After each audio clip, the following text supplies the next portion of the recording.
The views and opinions expressed on this program do not reflect the company, owners, management, staff, clients, or partners.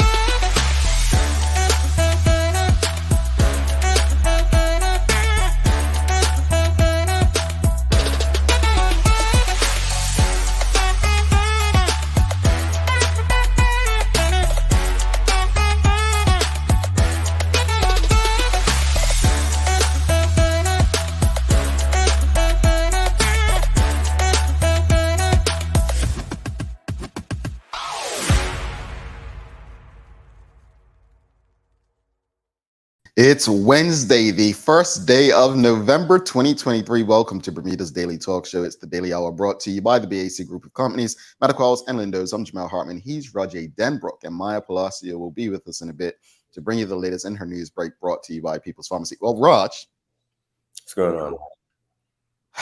I saw Mariah Carey's tweet this morning. Well, what's Mariah Carey tweeting? That's relevant to you. Like, what's happening right now? Every November 1st, she the same tweet. You know what time it is? Oh shoot! All right. You know what time it is. It. What's that? We can tolerate it for 2 months. We've got this. 2 months, man. I've been going since July. You're talking about 2 months. I feel Mariah Carey's late. Wait, okay. What was the tweet? Let me just make sure I got this right. Oh, it was Christmas music time. Oh wait, you like Christmas that much? No, I like Christmas music that much. Wait, what? That's even weirder. Wait, what? You don't like Christmas music, Raj? Let me stop it. Let me not yuck your yum. If that's what you love, I love it too. Hold on. You didn't grow up listening to the Temptations Christmas album? No, I 100% did. How could you not want to play that year round? No, not year round though. It's a seasonal. I'm not one of those people. So you're like one of those people that think soca's a summer thing, huh? No. So soca's a year round affair. Oh, okay. You finally realize people. I'm like, how is soca a summer? Okay, right. Okay, so it's like Christmas music. But anyway, Raj, you start playing your carols November 1st? Nah, that's gonna happen like November 25th-ish. Something like that. Okay. Audience, let us know. Have you started playing your Christmas carols yet? When do you usually start playing your Christmas carols? Like I said, it's usually about July, August. I mean, earlier than now for me. And Raj says his November 25th. Let us know when you start to play yours. But man, Raj, what's your favorite Christmas song? What is your favorite Christmas song? That's a really good question. Now I'm gonna have to think about that one. Okay, got a few. I mean, Temptations, Give Love, and Silent Night. Their renditions are great, but I might have to go with A Few Good Men's version of the rendition of Silver Bells. I think that's pretty decent. Okay, this is not something I expected you to say, and I'm here for it. I'm here for the surprises. You know what, Raj? I remember when Teo asked me many years ago my favorite Michael Jackson song, and he's still laughing about it today, along with the audience. And I said, Earth Song, and he couldn't stop laughing for some reason. I just still, to this day, don't understand why that was so strange. What are you making that fake? You know what? Greetings, everyone. Thanks for making us part of the daily routine. A good one today, as we welcome the founder of C.A.R.E, Dr. the Honorable Neletha Butterfield, JP, as we celebrate 40 years of C.A.R.E. 40 years. So really looking forward to the conversation with her. The daily play is music today. All right, it's music, Raj. So I think you'll get this one easier. Don't forget to subscribe on our website. Follow us on all of our social media channels to stay up to date with all that we have going on. Help us grow beyond the mic as we do our part to continue to improve our community. I'm going to drop the link in again. So the link for the survey, if you haven't done it already, please help us out. Just do the survey for us. Well, I thought I was going to drop the link. Let's try this. I'm going to drop the link. Let's see. Raj, did you fill out the survey? Yeah. Raj ain't fill out no survey. Twice. Raj ain't fill out no survey. What survey? I'm not gonna lie. What are you See, that's what I'm talking about. So I'm talking about. Here's the survey, folks. In the comments, you can just, if you haven't already, please fill it out for us. You can fill it out while the show is going on. That is the survey. The information that you provide in this survey really helps us make decisions on this show and helps us, deliver what you all desire. All right. So Burmy Girl says, no, hasn't started playing her Christmas carols. So when do you start? When do you start? Ebony Souza says, Mary, did you know by CeeLo, and I start after November 28th. Good morning, TDH. Well, I guess we are not aligned since you start all the way then, right? Yeah, that's less than a month of Christmas carols, Raj. I mean, it works for me, so I'm good. All these Christmas hits.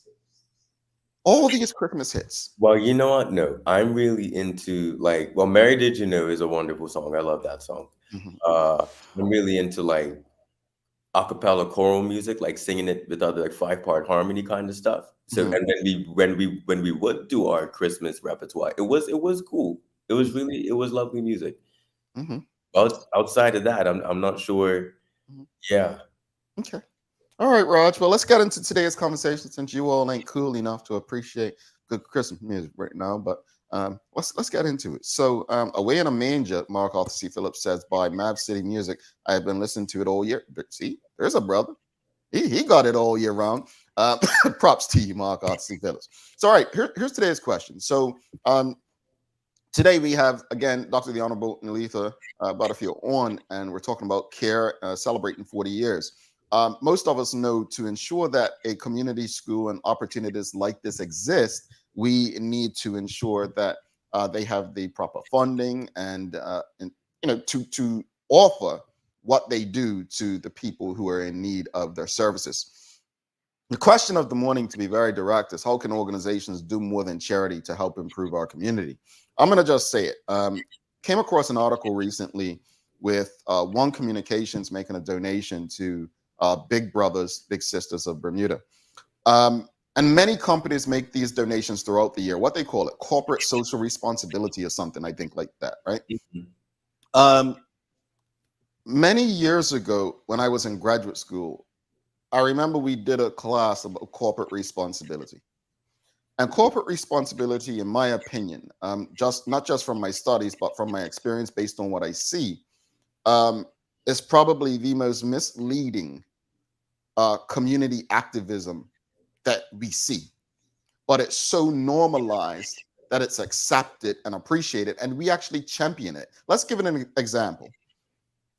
Belco, which is probably public enemy number one in a lot of people's eyes, right? They then had these grocery bag giveaways one time, probably last year, right? And people thought it was the greatest thing. And I'm like, so you would prefer junk food in a bag versus receiving a discount on your bill?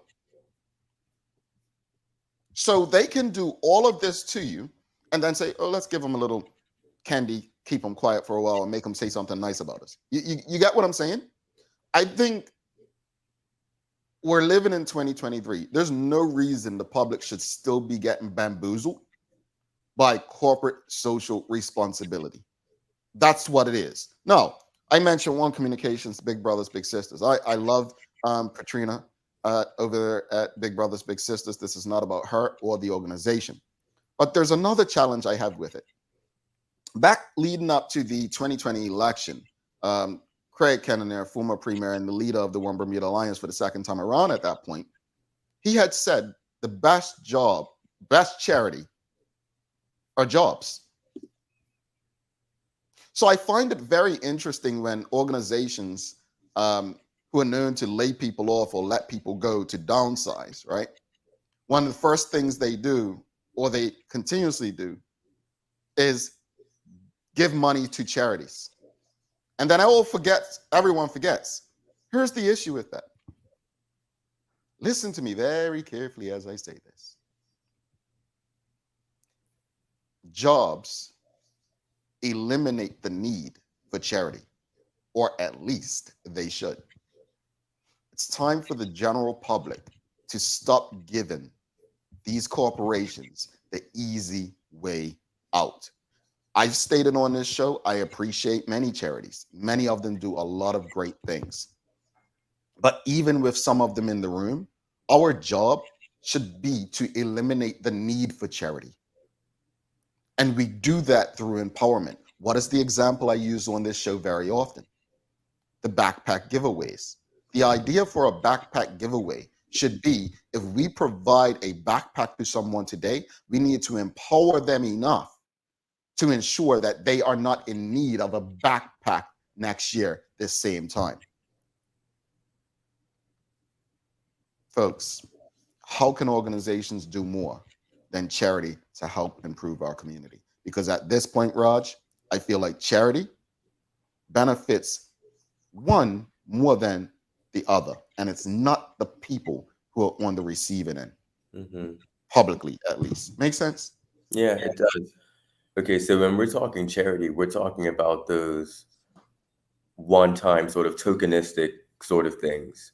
Not even. Not even because like a backpack giveaway, that's charity every year. But is it really empowering?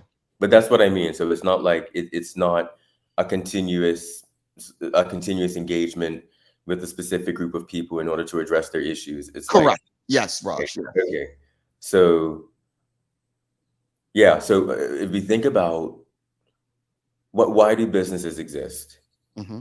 To generate a profit. That's it. Yep. You're only going to do things that allows them to generate a profit. Hmm. So if they're doing charitable giving, it's to somehow assist their business, right? And I Hmm. just saw something is so apparently corporate citizenship has 5 different stages: elementary, engaged, innovative, integrated, and transforming. And I'm just going to read this part really quick.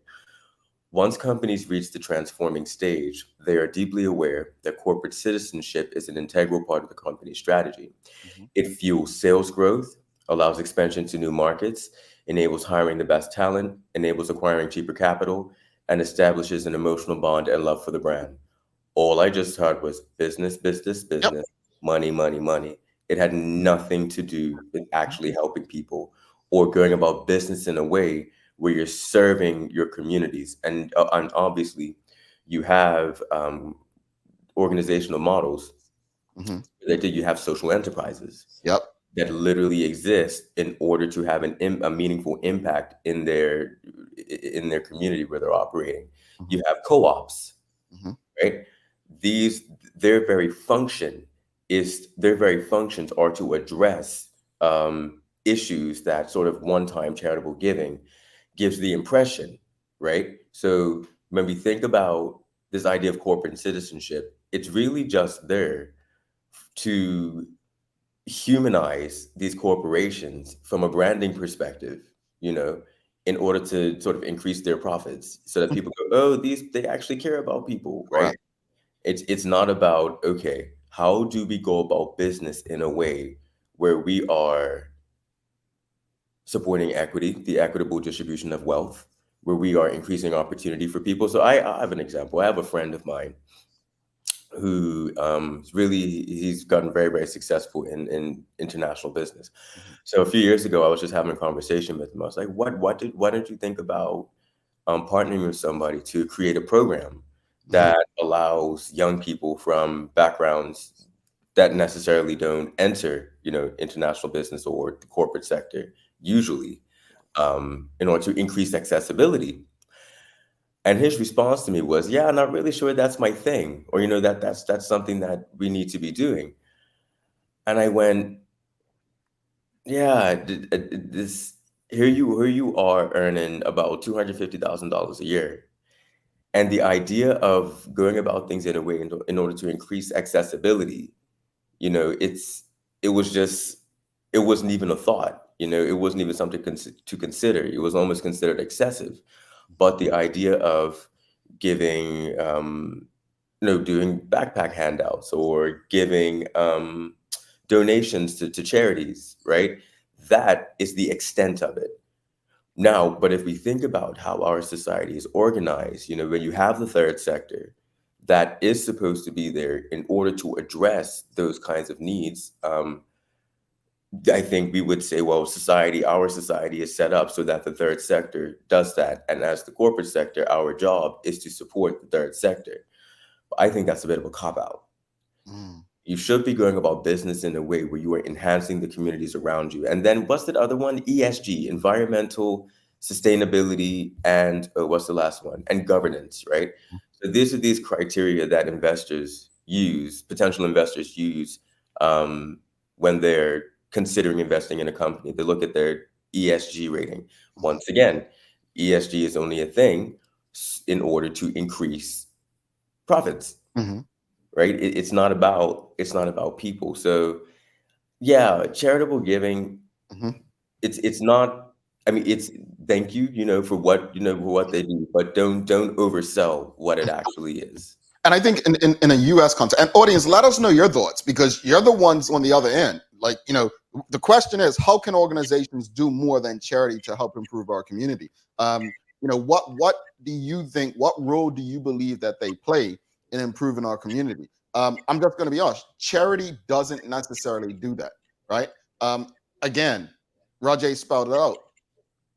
Businesses exist to make a profit. That's why they exist. So what they do is to ensure that it helps them to make more than they did the year before. It's never about the people. I quoted one time. I said, in a fair and just world, there would be no need for charity, right? And that's real. That's real. What's the answer to this? How do we um, empower people? How do we get away from charity and focus on empowerment? Again, let me be clear. There are a lot of charities doing a lot of good things and necessary things in our community. This is not knocking the charities. This is about the corporate citizen responsibility thing. This is about organizations, right? And again, Rajay said it. Businesses, look, it's all about that bottom line, improving the profit, increasing the profit, right? So if they can let someone go that they're paying 80,000 plus, right? Well, not one, but a couple people that are making that, and then say, "Oh, here's $10,000 to Rajay and Jamal or charity number 124." Then, I mean, hey, they're winning, right?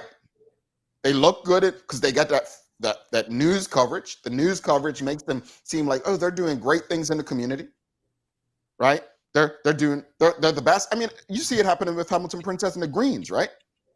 People think they're the greatest things in the world. Again, I'm using real life examples. So I don't know the Greens. I'm not picking on them. I think they have a beautiful hotel. But the Greens, they legit do it, right? We're gonna give 15,000 of laptops or 10,000 of this or that. We've got to change our mindset when it comes to charity. Charity is not about us. If it were, it wouldn't be all plastered in the news. No, we have some partners and organizations that do a lot of charitable stuff. And I've been given some examples. Well, the reason we go public is because we're trying to encourage more people to go public and do it as well. That's what they say sometimes. I don't know. It seems like PR to me. How can organizations do more than charity to help improve our community? Mark Arthur C. Phillips says, one thing I was convinced or convicted on when serving on various charities, uh, the thought that came to mind was, quote, am I really helping or am I placing a band-aid on an infected wound? I think that's a separate issue. Hmm. Separate issue. So it's a good point, but you're talking about third sector work. You're talking about little charity work, and our third sector has undergone, or especially the standards for third sector work has undergone a transformation like in the last 5 years, because those kinds of problems existed. People open charity and administratively they were not where they were supposed to be. And there was also this question around, okay, you're getting all of this money, but how are you justifying That's how this? you took what he said just now? I Yeah, took it definitely. completely different. I took it as him saying, I'll give you an example. Instead of feeding a homeless person, show them how to feed themselves. That's how I took it. But like literally that's what it is, right? So is the work of that charity actually is the work of that charity actually solving the issue that it's trying to solve, right? mhm, Charity opens up, say we have this program that is trying to solve, because that's why you have third sector organizations that go, we're mhm, opening up to serve to start to solve this problem, right? It has to be research based, it has to be mhm, clearly defined what your goals are. These are the programs we have in place in order to address this problem. Research shows that if you do this, it'll fix this problem. mhm, You do all your programming, boom, boom, boom. You collect your data to say this is how we solved it. The numbers are here, da, da, da, da, da, da, mhm, right? So, but I think that's the third sector issue. That's not a corporate citizenship mhm, issue necessarily. I mean, it's an excellent point. But back, I mean, to the point that you made, I mean, it is all about branding, right? It's a PR thing. And I don't think, people think about think about it. They just think of when a business does these things, it's a lovely thing. We don't think beyond how can we go about business? How can we, if we live in a world that runs on money, we have all been forced into a capitalistic society, right? We've all been born into this. I don't like living in a society where I have to sell my labor and all of this stuff, right? Well, boom, I mean, that's another conversation for another day. But with that, I think we've accepted some norms that we don't question anymore. I don't think people really question, can you go about generating profits in a way where you're not destroying the earth, mhm, right? Where you're not reducing people to numbers on a spreadsheet, where everything that you do is really informed by, is me running this business mhm, enhancing life for my employees, for my communities, etc. And again, there are models that mhm, exist, that embody, that approach. mhm. Yeah. Let's go. Suzanne Ingham says they let folks go to downsize, then they boast of their profits. Their profits are from taking jobs from the people. Well, I mean, that's free market, right? That's how the free market works. I mean, I'm not saying that's how it should be. I'm not giving my opinion on that. I'm just saying that's the free market. That's how it works. And again, I mean, there are a lot of charities, and we've had them on this show that are doing a lot of great things in Bermuda for people. This is not about them. Um, we have Dr. the Honorable Neletha Butterfield coming on in a bit. Like, you know, her school probably needs funding, right?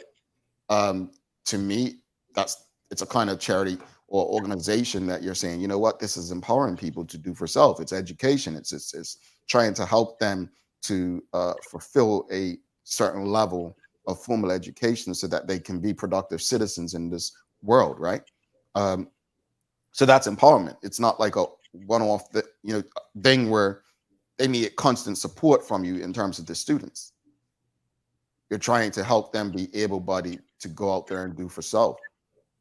But there are organizations where, again, I'm going to use Belco. Like the whole bag of grocery thing just rubbed me the wrong way because of how they operate. I mean, think about it. People are complaining about FAR right now, right?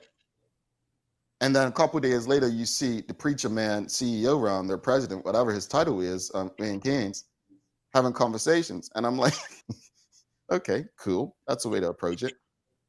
But if Belco came out before Christmas and gave people turkeys, I guarantee you people think Belka is the best thing in the world. It happens with hurricanes. They do their job, and all of a sudden they're the best people ever. Folks, if it's that easy, we ain't never progressing.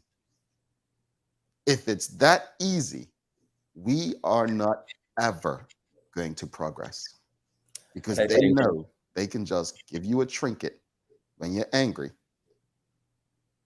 and calm you down. I think some people might accuse you of oversimplifying that dynamic, but literally, when you boil it down, when you distill it, that's literally what it is. Mhm, We're doing these little things just to placate you. mhm, The issues haven't gone away, mhm, and people know. And I've been, I've heard conversations with people, higher up in various spaces, mhm, and a lot of them have that attitude. But I'm like, oh, let them eat cake.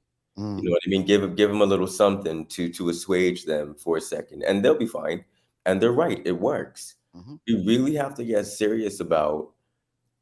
and I mean this might be a bit rhetorical and it might be a bit idealistic or whatever, but what kind of world do you want to live in? What kind of society do you want to live in?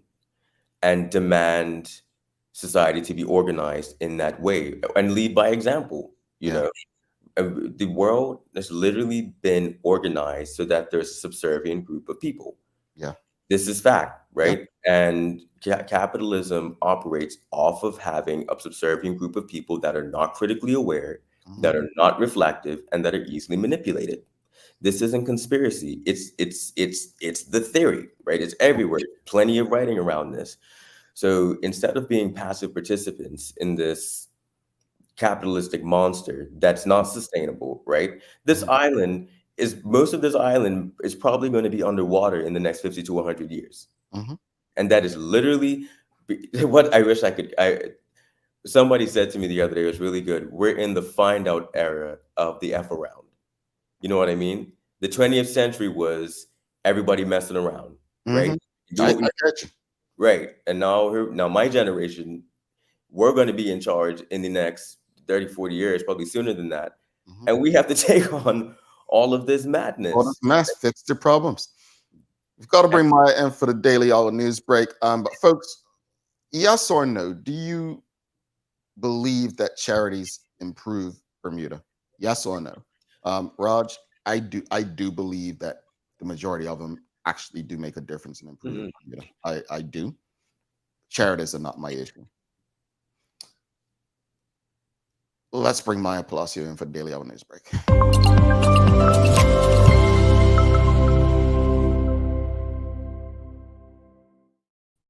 Good morning. Good morning. Greetings, MP. How are you? Feeling good. Feeling good. Well, Yeah. You that's guys? wonderful. I'm I'm tired, to be honest. I'm good, but I'm tired. I I hear it. I took this pump for the first time yesterday, and I think I didn't. I should have read the instructions first, and I think I got high. So I was Yeah. knocked out for. I'm serious. What do you? What, Yeah. what, it was an asthma pump? Like what? Yeah, it's that thing. I don't can't pronounce the word, but anyway, A gemopatizer, a defibrillator, I don't know. a, Whatever. de- a But I had an experience, so yeah, I was pretty much down for the count. So, but I'm feeling better this morning. I think. Okay. That was my next question. Like, you're still feeling that, or you're feeling bad? Like, how long I are these think effects? I think I'm better. I think I'm better. But on the convo, Maya, like, I mean, did you want to add anything, or you have any ideas on how we can improve, or how charities can do more than, I mean, so how organizations can do more than giving $1 to a charity? I'm gonna say something. This Something. is coming from my Palacio person, and I remember having this conversation. It was a conversation with someone who actually does work when it comes to homelessness, because obviously we're talking about homelessness in Bermuda. That was the big conversation last month, and it should be like even further on going as well. But that was a big conversation, and I read this article. Something came up, and I read it, and it had to do with like they still. I think it was I can't remember what country, and I apologize. Just know that I'm speaking off the dome of memory. But there was a country that had instead of giving the money to charities for homelessness or something, they gave a little bit to the actual people who claimed to be like homeless or in need of help. I think it was like $1,000 or something to each person that they could from the money. And in 3 months, they checked back with them and see how their life was. And more than a high percentage, I can't remember the amount, actually had better turnout, had better lives, were able to Mm, do things and get work and yada yada. Because most times it is just needing that little bit of extra money to make it mm, work. And I think they gave them $1,000 each month for the 3 months or something like that. I'll mm. find it and I'll come back tomorrow Okay. with it. But it was definitely very like interesting. And I remember having that conversation with the person. They're just like, yeah, I agree that the money should be given, but a lot of organizations and charities that help in those situations also have so many laws and like clues that go into it. Like you can't just stay in the home. There's you have to leave by this time. You have to do this. You have to do that. Mm. Like the list goes on and on and on. And It was some empowerment. yeah It was yeah empowering them to do something, mhm, not just take this thousand and go do what they please, but yes. that's clear instruction came with it, so it didn't feel like a company was just giving them something so that they can get this big write up. But no, here's something for you to go and help yourself. Real quickly, we did ask before we brought you on, do people feel most charities in Bermuda necessary or something like that? And so Suzanne Ingham says, yes, most do add to Bermuda. Polly Rich says, yes, they do. But I want to touch on this before you get a news break. Shikarina says corporate giving does not automatically translate into a reputation boost for larger corporations most of the time. It does absolutely nothing. They write big checks. People still hate them. Well, at least I do. I can speak for myself. But Balco didn't change my mind. I'm just saying. All right.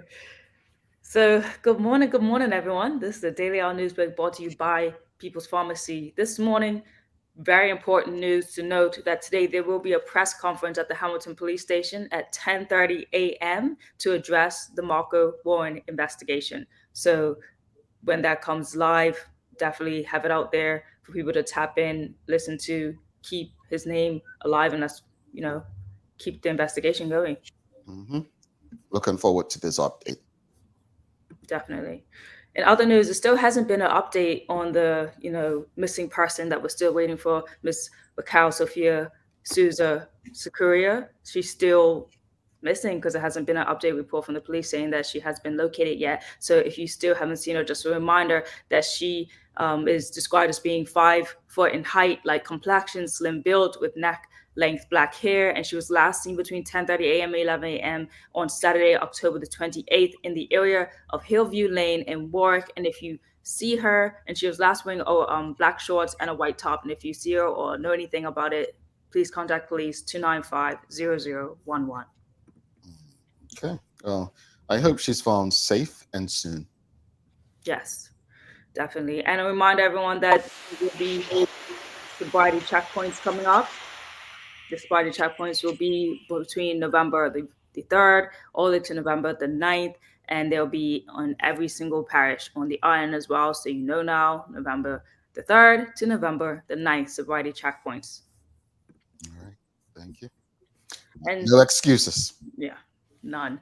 So we all know that last night, the Bermuda football women's team dominated. If you don't know, then you have to know now, because they really dominated against Barbados last night's game on the field, and the goals came from Jaden Masters super early on, and then it came from Victoria Davis, and then the final 2 came from Aaliyah Nolan. So here's a quick recap. You get to see each of the goals here, and then we'll just discuss a little bit further.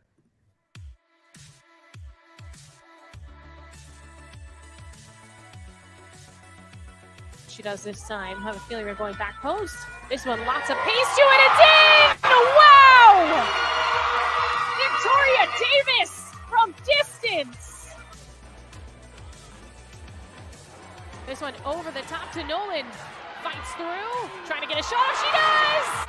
But this, again, Bermuda benefits from what it looks like friendly fire on the Barbados side. Masters with a great pass ahead. Nolan scores. Got undercut, but she scores. Oh, I mean, those were some beautiful goals. I mean, that free kick. Victoria Davis kick, man. Delicious. Delicious. I mean, that was a delicious free kick. I feel sorry for the goalkeeper, because the way she backtracked, I don't think she saw that coming. And I had to look, like last night, I had to look twice. I'm like, was there a wall set up? But there definitely was a wall set up. But congratulations to the ladies doing the thing, representing. I love the results, but also the way that they're playing. It's getting people excited. Now, they were up 3-0, and then it was 3-2 at halftime. I was a bit concerned. I'm going to be honest with you. My heart was like this. But they pulled it off. Yes, we did. They ended the game 4-2, which was super brilliant. The next game will be December 1st here in Bermuda, at home. So, keep your calendars open for December 1st. So that stadium is completely filled supporting these women. They are still, technically, they're still undefeated. The other game they did draw to Barbados, but they're still undefeated. So that's really impressive on their road to the Gold Cup. So and they've done this without Leilani Nesbitt, right? Like she wasn't available. Yeah. That's great. And also high performer Nia Christopher wasn't able to be in this round either. She also scored some goals in the first round. This is their next round here, and we're seeing some really good performances from Masters. Like again, like she scored in those first games of the rounds of this round, and also had some brilliant passes in this last game. Not only opening the goal scoring as well. Now we're seeing more from Leah Nolan, and it's great. It's like everyone on that team is a star performer, and they're showing us that. Victoria Davis comes out. Jaya Radley Smith was a really great performer as well. Really, really impressive team. Love it. What you got in the weather for us? Before I head over to the weather, just a congratulations also to Andre Lamb, because on Saturday he won their fight, making his impressive record even more impressive with 10 wins, 0 losses. So. Nice. Congratulations to, that's the one they call Showtime, right? Showtime Lamb. Yep. All right. There you go. Very impressive. And for the weather today, we got some cloudy rain, a few showers, and a chance of thunder as well early on and a bit later. So a lot of gale force winds as well, it says. So it's not looking like the best of days today. And we have a high of 79 degrees. Yep. Day after trick-or-treating. Raj, you got some days of the year for us? Today, well, Maya missed a bit of news. Serafina opens today, I'm just saying. Oh, right. Just saying the spectacle that's going to smack everyone in the face. It's going to be great. You going to be singing too, Raj? Bruh. I'm tired. Okay. I should actually be on vocal rest, but I'm not going to make this about me right now. Okay. No, I messed up my voice last night. I couldn't speak. All right. Come on. We've got a guest, guys. Neletha, today is Day of the Dead, or All Saints Day, and that's when Jamel, fix your face. Don't be culturally insensitive. Stop it. I'm trying to. I don't know what it is. Help me. Day of the Dead. Okay. So the Mexican, it's when people passed over. You connect with them fully, right? So in the Roman Catholic Church, they call it All Saints Day, and that's when it's all anglicized and whatnot. But prior to that, it was something that was around for ages. But in Mexico, they go to the graveyards of their family. They have ofrendas in their houses. They're basically like ancestral altars, and they spend time with their relatives. And because the veil is thin, et cetera, around Halloween, so you can connect with them. So got it. So today is Day of the Dead. Interesting. And is it just connected to Mexican history, or is it? No, it's something that you find a lot of cultures do around the world, but the most prominent one. What's that Disney movie that was made? It was the Pixar. Yeah, that's what I was going to say. I'll send you this movie that it's about it, but it explains it so well, and it's very beautiful. You know full well I don't watch Disney, so I wouldn't know. It's Pixar, it's not Disney. Yeah. Okay. Well, real quickly, I also want to give a shout out because we do have a lot of these folks in the audience. It is World Vegan Day. World Vegan Day. So shout out to all the vegans, the people who are doing their part to ensure what Raj mentioned earlier, that our environment is more sustainable, despite what the meat eaters would say, taking away our plants and trees. I'm sorry, I just had to. But big ups to you, and find something vegan-like to enjoy today. Maybe a coconut ice cream instead of a dairy ice cream. How's that? Yeah? Yeah. I know Scoop's got one. Maya, thank you so much. We'll see you tomorrow. All right. Folks, don't go anywhere. We've got Dr. Neletha Butterfield coming up after this quick break. Raj, do you eat meat? I do. Oh, okay. I don't know. I said, let me ask you, because you're very advanced, you are. So I was just like, you probably don't even eat meat. Mm-hmm. All right. Happy Vegan Day anyway to you, Raj. Thank you very much. You're very welcome. Happy Vegan Day to all the people out there. Stick with us.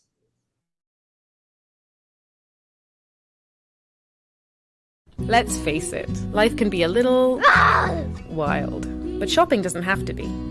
I choose People's, so that whether it's a prescription that needs to be filled, a toy for my little terror, or a gift for a new addition to the family, we'll see about that. Everything's available in one convenient location. Some call it People's, I call it my one-stop shop in the city. People's, we're here for you.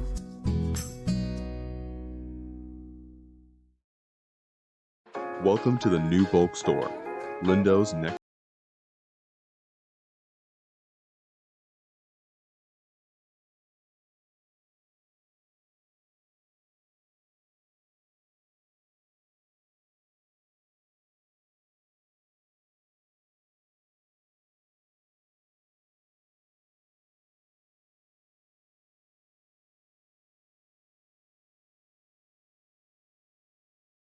Self. Mom's celebrating her 70th birthday next month. Have you noticed her age is catching up with her? Yeah. Plus, she's having a hard time getting up and around like she's used to. I would sure hate to see her fall. At Medical House Limited, we can help make life situations easier. We have electric beds, motorized scooters, bath stools, walkers, you name it. Mom's been real good to us. We'll get her birthday and Christmas gifts from Medical House. Medical House has relocated next to the Dendy Town Field, number 6 Bakery Lane, Pembroke. Telephone 292-3622.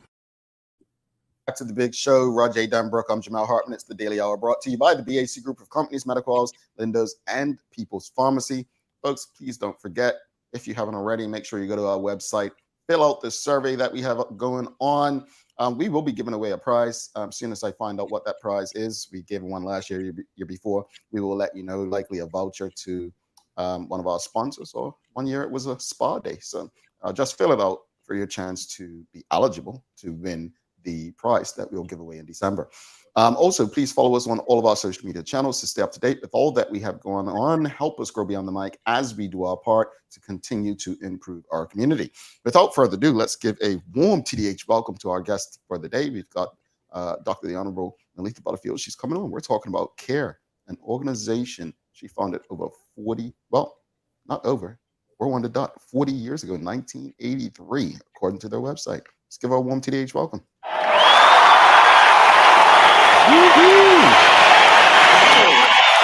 All right, calm down. She don't know you like that. How are you? Good morning. Morning, how are you? I'm getting better. I'm not going to say that I'm fine, but I'm getting better. Well, we love to hear that. We love to hear that. So let's just bring you up a bit so that you're not down near your name and get your face covered. I know. One day you're going to have to do this. Yeah. Right on here. Yeah, we'll take care of you. We'll take care of you. That's what we do. We want to make sure that they get to see the best of you. So let's just start by, first off, on behalf of everyone on this show and our audience, because this is the first time you've been on since the loss of your son, known as Kirk to many people. So sincerest condolences again to you and your family. And just want to start off, really wasn't part of the conversation. Just speak to us about, Kirk, what he meant to not only yourself, but C.A.R.E, the organization you founded 40 years ago. Yes, I could tell you, Kirk meant so much to C.A.R.E. He was one of those individuals who knew how to help the young people on the street. Just recently, I just want to call you your name. You gotta go back a bit and bring your computer down because it's covering you, and then bring it down a bit. There you go. There you go. Perfect. I'm so sorry. No, go ahead. No, it's good to get it right. Well, Kirk was very inspirational at the school. He knew how to bring the young people in, especially the young Black males. And as you know, he had his trials, and now we are just excited that he was able to do that. And this year, in our 40th celebration, as well as our graduation, he was going to take over the whole thing at C.A.R.E. On the 11th of September. I didn't want to cancel this interview with you because I want to keep his dream alive. And he has helped so many, right from the primary students right up into the secondary students. And he had a report with them. We're having our graduation in his honor. And the students, I think they miss him. I think they're devastated, really, because we have about 5 students that are capable of getting their GED. And since this has happened, we're having a very difficult time in trying to help those students to cope with Kirk's sudden death. Let me say, I was devastated having to travel all the way back from Jamaica. I'm glad I'm here. I'm glad that my grandson has been teaching there. That's Kawande Lathan. Kirk called himself the boss, but Kawande is really the boss. And also Quentin Sharrock has come on board just like that. So great things are happening. As I said, Kirk is a miss. I'm not afraid to say so. I cry mornings and I cry nights, but days I'm pretty good unless someone comes in and says something to me. That's it. But I don't. There's a clicking noise coming from your end, by the way, but just want to fix that as well. Not sure what that may be, but it's a clicking noise. But I know the conversation's about care, but I just have to ask you this. Many people know you for care, but a lot of people also know you for being a minister of education, a PLP politician, first senator, then an MP. Um, with the loss of your son and what he meant for care, which is really a fantastic community um, organization that people like myself and Teo have come to. How has the party, the Bermuda Progressive Labor Party, supported you during this time, whether it be the funeral or your organization during this hard time? Well, I'm disappointed to say that in my 30-something years with the Progressive Labor Party, as you know, when we have funerals, you have a reserved seat for, for the politicians. I didn't see not one. And I didn't realize it until those that attended the funeral were very upset and said, well, she served the party for so many years. Why is it that there's no one here represented? Even if it was one member represented the Progressive Labor Party, I would have felt good about it. But yes, Paula Cox, she's a former premier, she was there. Ashfield Dubent, he was a former minister and member of parliament.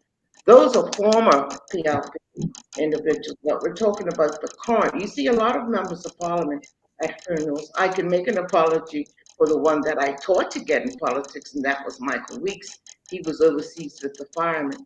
But I didn't recognize it until people were at the graveyard saying, are you sure there are no PLP members of parliament here? But I guess they have the reasons. I would say that 9 days after my son's death, the premier did come to the house. I did go to the door. I did accept the flowers. But it's when I opened up the card, and I'm a person for protocol. And people will say, well, what do titles have to do with anything? But if you've earned them, respect them. If you justice, a judge, or whomever, you do that, a QC. But when it comes to those who have served, whether you got a doctorate or honorable, like Sir George Sworn, you have to respect that. That said Miss Butterfield, and that just it broke my heart. You know, I'm honorable before a lot of those members of parliament. Interesting. Well, you know what? Again, that is quite disappointing. And again, some may say better late than never that the premier himself came to your house. But one would think that the current members respect those who came before them enough to support them in their lowest moments. So, not apologizing on behalf of them, but really just don't understand it. But getting into care, let's talk about care. Again, as I said, Teo and myself, I remember coming around. Don't worry, I have pictures. Next to us, Pembroke. And I want to make this clear, though. I want to make this clear because if someone read the website, they would think it's just for, some may think this. I'm not saying the website says this, but some people may think, oh, it's just for people who didn't finish high school or it's for people who are not academically inclined. Right. Let me be clear. Teo was one of the most brilliant minds Bermuda's ever had. Not was, but is. And, brothers don't graduate high school at 14 and not be one of the most brilliant, right? But I say that because you have welcomed everyone from the most intelligent like Teo to, well, people like me. Where'd the idea come from to found CARE, and what was its purpose and mission? Okay. Well, it was in 1983 that I lost my job back in June of 1983, and it took months for me to find a job. And my 3 children were going to Dr. Mary Wade Smith. My daughter needed extra lessons, and my sons would say, well, why do we have to go with her? And I said, well, we're a family, so we're all going together.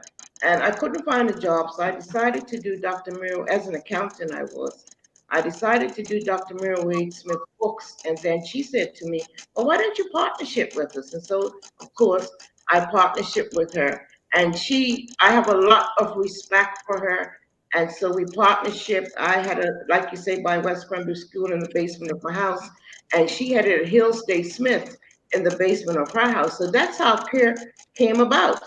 I couldn't find a job, so 40 years. And then sometime between there, like you said, can I say something about charitable? I'm like you, Jamal. I do hundreds of proposals. It's nothing like getting a letter to say, well, we're so sorry we can't help you this time. End to end is coming up, and I'm saying, should I do it again? But I've done it 28 times, and I'm living a life where I have to tell the truth. 28 times applying to end, and CARE never got anything. We didn't even have charitable status until 2006, and it was the late Ira Phillips' wife who happened to be on the board, and I happened to announce it during the graduation, and that's how we got our charitable. That's how we got our charitable status. Now, in 2002, we did get a grant from the government for 30 disruptive students. I don't know if you remember the disruptive students. One student went overseas to school and one dropped out. So 28 out of 30 got their high school diplomas. And those young people came with all kinds of issues. I'm telling you, issues. And so we worked that out. But today at CARE, there is they're different today. Some are being bullied. So those who don't wish to come to classes are doing it online. We have a GED program that students can do online. We have a GED program, and this is going to be, you'll get more about this. We also have a project in Ghana where they are working on the high school diploma and computer skills, and also GED in the prison facilities. You kind of just answered my next question, which was, why is an organization like CARE necessary in Bermuda right now? Well, because it's necessary, because not everybody can be in the traditional classroom. It just doesn't fit them. Um, we can take up to 30 students, but we keep a minimum of 15 because students need to be one-on-one. All students are assessed. It's mandatory because I myself, along with the other instructors, are not going to waste time teaching you math or teaching you how to do an essay if you're good at it. Right? So what we do is that we find out what your weak areas are. And you had someone on, a principal on yesterday, and he said the same thing. We have to find out what their learning path is. So we assess them. Once they're assessed, then we put them on the program with their learning path. And in that learning path is that they can't move on unless they master what they're doing. Now, the GED program, you have to take it up to college. That's another problem. We are a Pearson VUE testing center. Bermuda is a place that, I'm the only one that's supposed to do this. That's what they say. Because we applied to be the testing center. And the Bermuda College back then, I'm talking about 2014, said that, hey, look, they're only 5 minutes away. So just let us be the testing center. So we didn't get the application to do the testing at the at CARE Learning Center. And of course, one of the reasons they said is because we teach them how to do the GED. So I don't know if they thought that there can't be any cheating going on or anything like that. Mm-hmm. Folks, if you have questions or comments for the Honorable Dr. Neletha Butterfield, please send them through. We'll get through as many questions or comments as possible. Raj. Jamal, I'd like to pick up on the charitable thing. Mm-hmm. I'm like you. My heart hurts when I have to go down the street and stand outside of Arnold's. I feel like I'm begging. But I get over it because I say there are two things. The woman at the well could give what she could. That helps me. And also that I know that I need the money for the students to take their tests. But when people drop in coins and things, it all adds up. And yes, it's helpful. But my suggestion back when I was the Minister of Culture for charitable, they had a list of all the charities. So all you needed was the corporate community to say, well, I like science or I like education. We're going to give them $150,000 a year, right? The adult education school has been very successful over the years when I came up, simply because Mr. Brock, the financial secretary back then for that government, Merle Swan Brock was related to him. So out of the Bermuda College came $150,000 to the adult education school. When the Progressive Labor Party became government, I figured, well, I'm going to try to ask for the same thing. You understand? But it didn't work that way. I don't know what happened, but then they said to me, well, how do you know? Well, there's an Auditor General's book in the House of Parliament where you can get all the information of who gets what money, when, and how. But that money was channeled through the Bermuda College to the adult education school. I applied for it. Unfortunately, I didn't get it. So I'm still out there begging. These are not my children. They are the community's children, Bermuda's children, and it's real. There are some parents that just don't have the funding, and I'm sitting there saying, I remember my son Kirk saying, Mom, you can't keep letting these people come free. And I keep saying to Kirk, but the victims, they're innocent. They need to learn. And just here recently, what happened? Kirk started letting them come free. And so we have students there, you kind of feel sympathetic because they have these capabilities of passing the GED, but they just don't have the funding. And we have students there now that, I couldn't send them, I just couldn't do it. It's not in me to do that. So I believe that not only governments could make that investment, which they did, like I told you, in 2002. It was successful. What happened? To get a letter from the Ministry of Education to say we don't have funding, oh my goodness, you will see that. Yeah, you will see that. As far as we're getting some feedback, a lot of feedback from someone's end real quickly. But I was asking, you explaining all that, what makes CARE so different from other community education options? I would say because we care, because we love, and because we reach down to the inner soul of each student. I remember if our students didn't come to school, we'll visit their homes and find out why they were in that class. I mean, it was just devastating to see some of the way that some of the young people lived. One young man came to school late every morning. Instead of yelling at him and say, "Why are you late?" We had to find out why. And it came out that he had to walk all the way from, I think, somewhere in Pembroke to take his little brother to the nursery school, then walk to school. So, of course, what do? That's what makes us so special. You go pick him up, help him to drop off his little brother to school. All these little things that we do. One young man, LaJay Franklin, he was murdered, and he was coming to school late. So I called him up and said, "Look, I'm on my way to get you." He said, "Really, Miss Butterfield?" I said, "Yeah, you're over in St. David's, but I'll come on down and get you." And you will find these stories in my book, Student Essays for the Soul, that were written by the young people telling you why they felt the way they did and why CARE meant so much to them and why it was different from being in a traditional learning environment. You had a guest yesterday. I took it upon myself, Derek Simmons, and I'll be honest, I broke down and cried. I took it upon myself because Derek was very quiet. And when I called, I said, do you know who it is? He says, "Of course I know who it is. It's Miss Butterfield."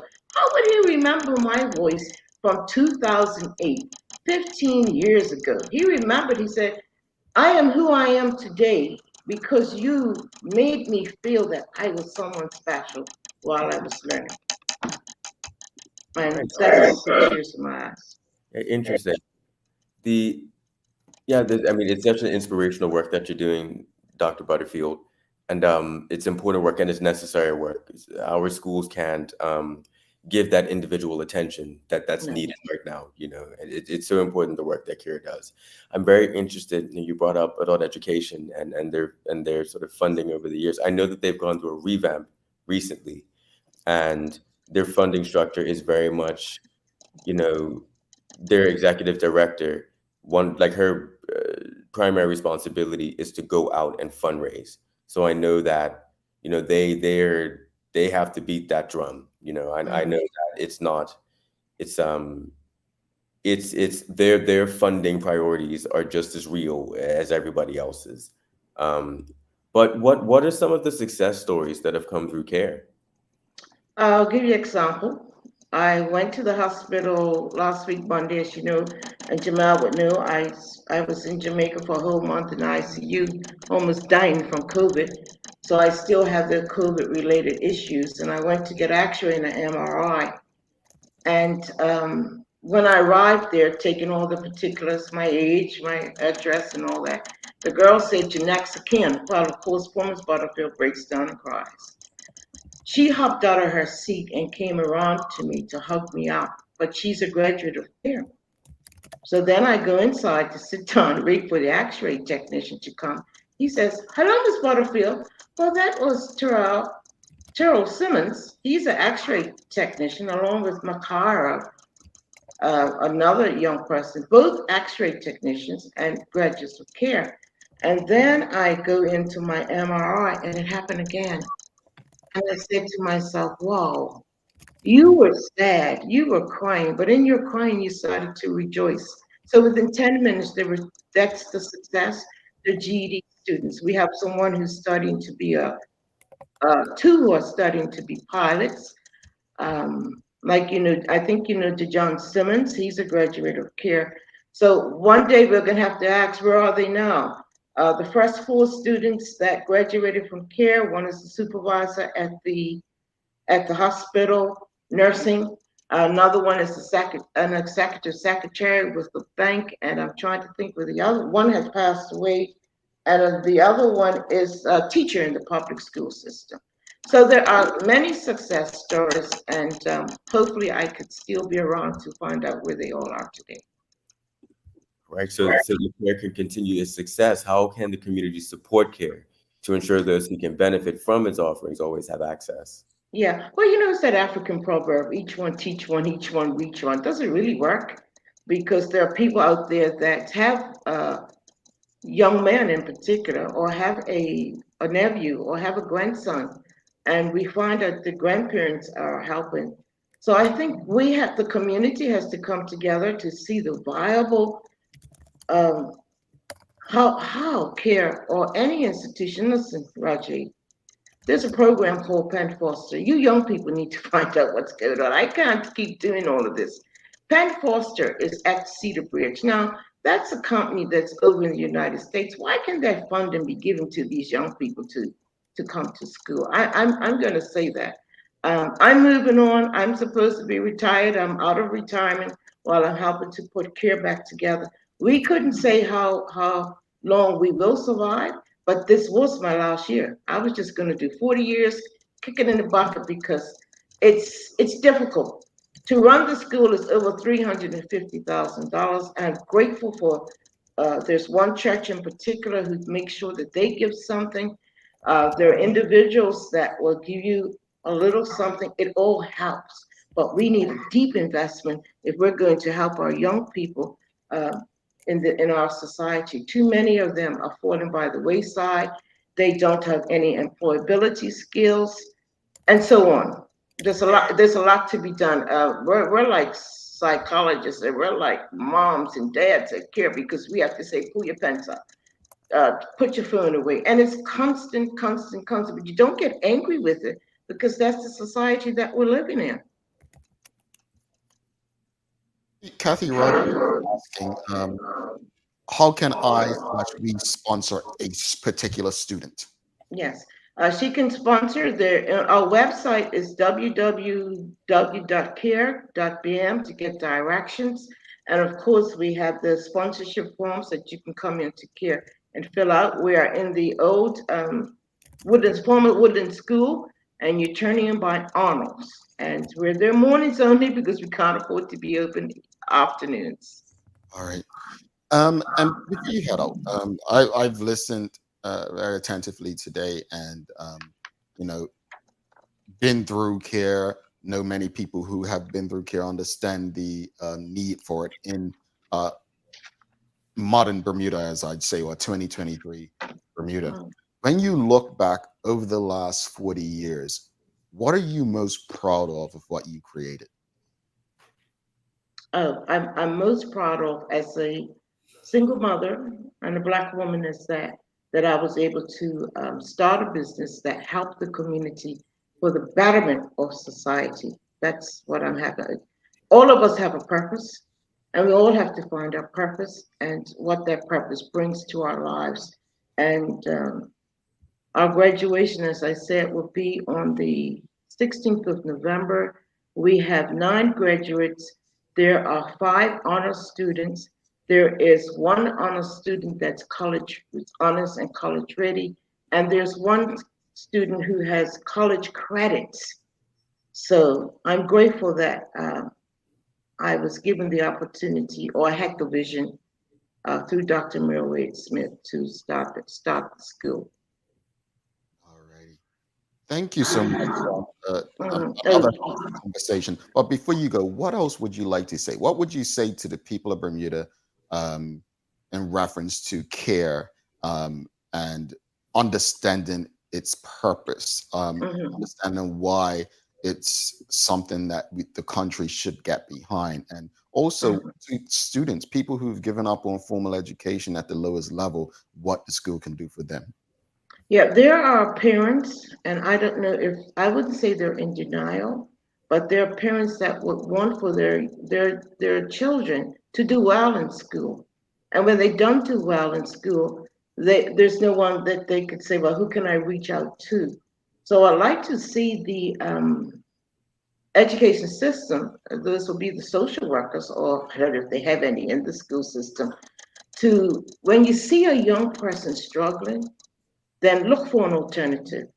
Alternative education helps. It assists us, and it does you look inward to what the person's needs are. So that's very important that we understand that there are challenges, and some of the challenges is that in the traditional learning, students haven't been taught study skills. They haven't been taught testing skills. So I tell the students, it's not your fault, but we'll get through this. And so we need the community's prayers. We need the community's support. There are 15 young people struggling right now to care, and that's because of the loss of my son. Those 15 young people want to get the high school diplomas, but it's a struggle, and we're working with them. As much as the young people use social media, they still have to have the life skills. They still have to have the computer skills. They still have to type. We have a success rate of 83% graduate, so I think that's pretty good myself. That's better than a lot of top colleges, actually. Yeah, so 83%, and we just Yeah. It's been a great conversation. Thank you so much for always making the time for us and coming on. And we're happy to celebrate 40 years of CARE. Again, I know people myself who have been through CARE who have benefited for various different things, right? So thank you for doing it. As Mark and Jamal, just remember that it's a different generation now. When you came, we do not have an after-school program, but we are partnership with Target Learning Center. So if the young people want, the younger ones, the primary school students want to come for some extra lessons or tutorial, our Target Learning is within CARE. So we're all trying to work, and she needs support. And I think the reason why people don't come is because not only that, not because it's just funded, but you have to sacrifice. You have to sacrifice. You have to let some things go. I did it. 3 young people going to Peel Academy, so it can be done. So that's supporters. It's your community, and it's the future. Mark Arthur C. Phillips, Dr. Butterfield, thank you for your service to the community. And also Karen Simmons, Dr. Butterfield, thank you for your candor, honesty, and service to the community. Alternative education is necessary. Another question, just remind people, Sherilyn Johnson's asking, how can we, the public, help donations, volunteer as well? Yes, and all of that's in the website, volunteer form. All right, and we'll put the website up, folks. I've been on it, so we'll put it up. And the phone number, we're in the book. Okay, let's get back to how it was when we first started. Indeed, and another one. Thanks for your commitment, Dr. Butterfield. Thank you so much for this. Looking forward to further conversations with you. We appreciate you, and again, on behalf of everyone, you definitely have our continuous support regarding CARE, but also the loss of your son. And my hope is that people are inspired and empowered to want to jump on board and help, and in any way that they can. Obviously, we are living in a different time, as you just stated, financially, stress-wise, and so on. So every little bit helps from more people can get things done. So thank you. And Jamal, know that your tax-paying money was spent well. I was a member of parliament, and I also was a minister, and a lot of my money paid for CARE, especially the $4,000 rent that we had to pay, paid for. I guess the man who owned the building knew I was a minister, but that $4,000 came out of my ministerial salary. So I feel good to know that I didn't waste the taxpayers' money. Indeed. Well, thank Okay. you, and we'll talk soon. Thank you. All Bye-bye. right. Dr. The Honorable Neletha Butterfield. Folks, if you appreciated the conversation, please give us a thumbs up, a love, a like. We'll put the link in the comments during the break. Stick with us. Again, if you appreciate the convo, give us a thumbs up, a love, a like. Make sure you share that convo. Interested to hear Raj's wrap up after this break and the daily play. All right. So don't go anywhere. Raj. Hi, welcome to E.R. Fisheries. I'm Jalen Steed, store manager and trained chef, and I'm here to help you with all of your food needs. Let's talk about why you should come and check out E.R. Fisheries. We offer the widest range of specialty meats and seafood items at a price point that will absolutely fit your budget. As a chef, I'm able to answer all of your food questions, help you come up with meal ideas, and generally guide you in the right direction. You'll get a custom shopping experience unlike any other food store in Bermuda, where we'll cater to your needs and provide you with excellent customer service. Where else can you get quality cooking advice and quality products? I look forward to helping you with all your meal ideas.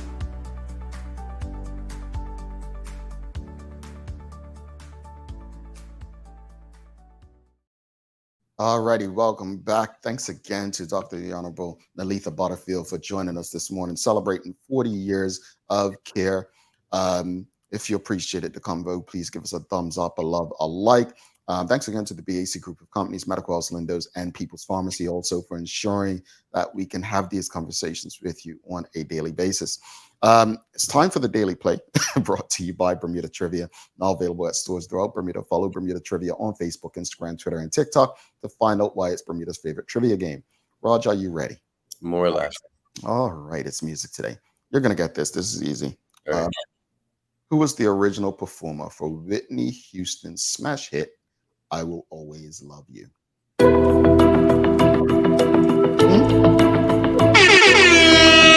You said Dolly Parton, correct? Yeah, he said Dolly Parton. We'll get it. Yes. She's bad. Hey, Dolly's bad.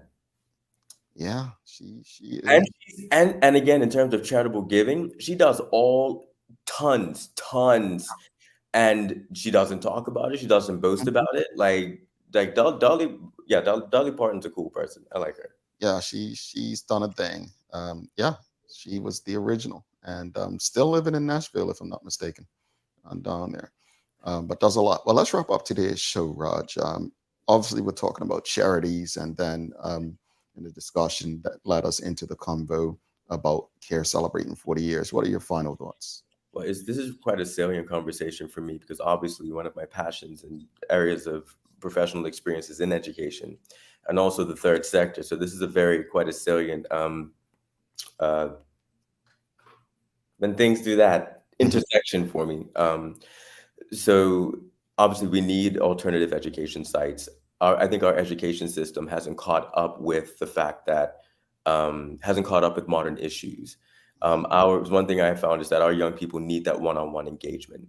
You just can't expect them to enter into a program of education and just be okay anymore. I think those days are gone. A lot of our students are absolutely fine like that, but many of our students do need that extra support. They're not going to get it in a standard educational environment. We need to change our mindsets around those things. And that's why third sector organizations that offer alternative education programming are absolutely necessary. So CARE's programming cannot go away. It needs to exist. Obviously, the other option that exists in the country, Dr. Butterfield did bring it up, was the adult education school. The adult education school doesn't have the capacity to serve the need that's in the community. CARE doesn't have the capacity to serve every need in the community. The more programming that we have for alternative education sites that are being executed with fidelity, the better, right? But that then brings up to the question of how you run a charitable organization so that you attract donations, right? There are clear standards all over the world that have been adopted in this country to ensure that charities run themselves, address their administrative side so that they attract funding. And a lot of that is data collection. It may sound boring as heck, but if your data's solid and you can demonstrate that you're solving the issues that you're aiming to solve, money will fly through the door to you, right? At least that's how it should go. I agree. But I know it actually does go that way. It does, and I've seen it happen so many times. I've seen like you have an organization that has they're having an impact, but they're not measuring it, right? A donor's going to look at that and say, "That's nice, but I need numbers." I've seen an organization that's doing the exact same programming, more or less, the exact same concept, but they're collecting that data. No, let me clarify what I mean. At least it should be work that way. We collect data. We have more data on this show than anybody. We're a Black-run company. We don't get the same sort of funding. So let's not act like race doesn't play a role, even if you collect the data. What your point is that you need to collect the data. My point is saying that even some people who do have that and do everything they're supposed to do, they still may not attract funding due to certain factors. So let's just keep that real. But this is a company, right? I'm talking about the third sector. There's a clear distinction between those two. Like, right. I mean, that's completely like I'm an organization that I love, and because they're run so well, the Family Center. I mean, their programming is on point. They serve the need that they serve. They have the data to demonstrate it. That's why they've been successful for so long. They are such an excellent model for how a third sector organization needs to be run, right? But then what was corporate citizenship? We were talking about that today. I think we need to be very intentional about considering the role that we want our businesses to play in our society. It just can't. I mean, I understand free market capitalism. I understand this is the world that we live in. I get it. But we do understand that free market capitalism is not sustainable. It undermines communities. It's destroying the earth. All of these things, right? If we want to live in a society where we want to sell labor and all that good stuff in order to generate and all that good stuff, why we just need to, I think, just come back to the middle and go about it in a way where you're actually serving your communities, right? As the people on the receiving end, of these products, the consumer who's generating these profits, we need to be very intentional about considering what role that we want profit generating organizations to play in our societies, because it's gonna get to a point where how things are done now, it's just not gonna work anymore. So let's maybe be a bit proactive and begin to reorganize ourselves and reorient ourselves.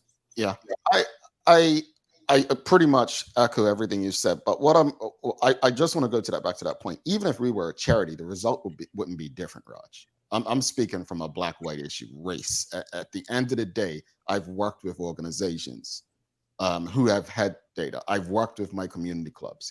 It's not easy. It does play a role. So I agree that we need to be collecting data. We need to be showing, how we actually improve in situations, what our whole structure, everything. I agree with all of that. But I'm not going to sit here and act like if an organization that I'm heading that has all that goes to the whitest of white establishments asking for funding, and they're going to give it to me like they would give to another. It just doesn't work like that. Having been on this side, both in the corporate sector, in business, and the charitable sector, it's not that easy. It's really not. That's just based on my experience, both in Bermuda and in the United States. Yeah, we know that money follows white people, right? Let's just be frank about it. Okay, he said it. Boom, money follows white, right? White is right. We all know this, right? And that's my point. That's my point. Right. That's my point. So, but I don't disagree with you in principle. Like what you're saying is accurate. We need to do a better job of explaining why we do is necessary and how it's benefiting the community that we're here to do. We need to break down the books. How much are people getting paid? What is the role? Who are the people that the organization? It's so much to it. So I agree. In reference to the charity part, because I want to touch on that, is, folks, there are a lot of charities doing good things. I don't want anyone, because some people run, he disagrees with charity. No, there are a lot of charities doing good things.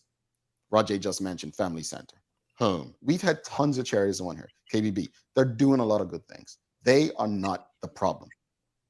Let me be clear.